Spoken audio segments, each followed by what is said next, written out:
Sarah here from Posh for the People. Welcome to part 1 of a 2-part video, Tips for Your Perfectly Posh Launch Party.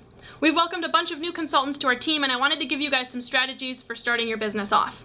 This is also going to be good for anyone who's been around for a few months and you never did a launch party, or maybe you just want to refresh your business.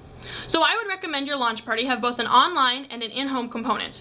This video is going to be about the online component, and you can watch part 2 where I talk about an in-home party. I'll link it down below.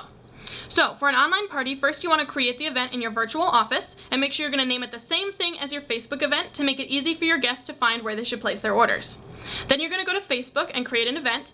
It always defaults to a private setting, so if you want to change it to public, you need to do this now because you can't change it later.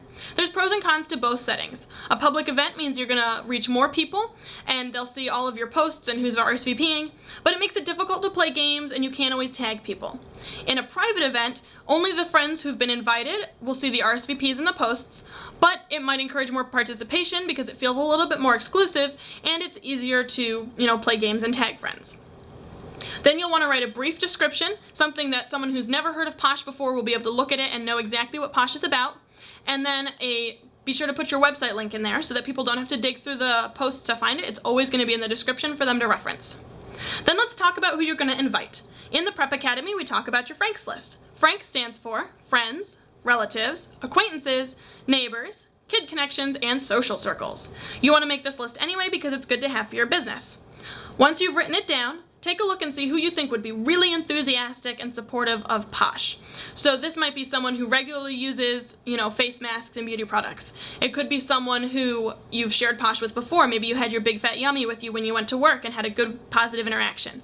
Of course, if you've ever hosted a party, your previous guests and your friends that you know have used Posh are going to be obvious invitations. But then think a little bit outside of the box. Do you have a friend who's an animal rights activist? Maybe she would appreciate that Posh is cruelty-free. How about someone who really values that we're made in the USA? That's a good person to invite. The one thing I would avoid is don't invite anybody who you think is going to be really difficult to convince. If you think they're going to be skeptical, you have plenty of time as a Posh consultant to share Posh with them and win them over later. For your Posh launch, you just want those people who are going to be enthusiastic and interested in trying something new. Before you send out those invitations, go ahead and PM about 20 of those people. You can text them, you can call them, just tell them, hey, you should be expecting to see an invitation from me to my launch event. I think you'd be interested in it for these reasons.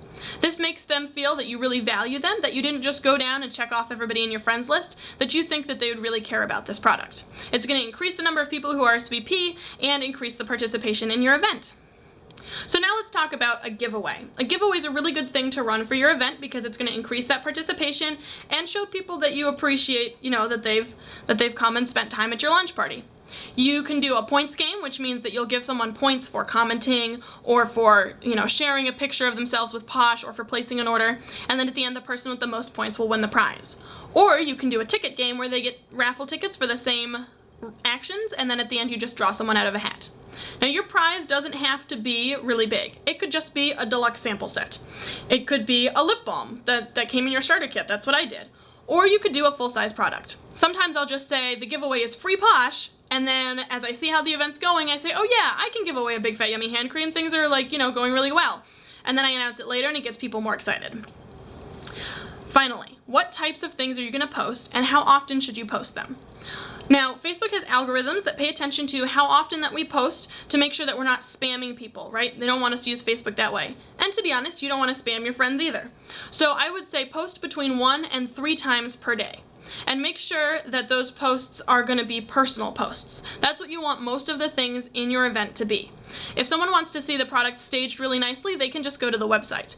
They're going to come to you to see what it looks like on, what it feels like, your very personal and honest review of it.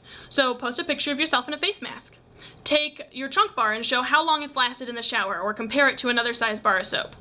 Take our moisturizer and put a drop on your finger and show them that they only really need a little bit because it goes a really long way, and that gives you a chance to talk about the fact that we don't use any soy or gluten fillers.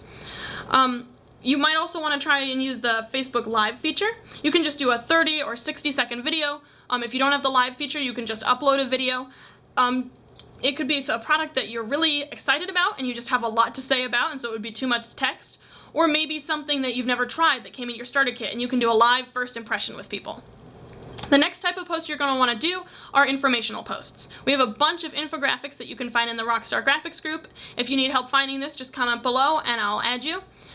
These graphics include, like, you can do ones that are for a whole category, right? So you can do all of our snarky bars and it'll show the different fragrances and then kind of people can pick out which one they like the most. Or you can do one that's a bunch of products that have kind of the same use. So all of our anti-aging products, and it'll have our As Good as Gold Stick and our Never Grow Up line. The one thing I would really avoid is doing too many, or sometimes any, sale posts. Sometimes people get sticker shock when they see Posh prices and they don't understand the value that comes in our products. So you want to convey to them that we're naturally based, we're cruelty-free, made in the USA, we use essential oils, we're sustainably sourced. All of these things mean that you're a really good value for our price. Once you've had a chance to convey those facts to people throughout the course of the party, then you can talk to them about our prices and that we have a buy 5, get the 6th free. Okay guys, I hope those tips were really helpful. If you have any questions, please comment below. We can talk about it. Thanks for watching. Be sure to click below for part 2 to watch about an in-home launch party. And good luck!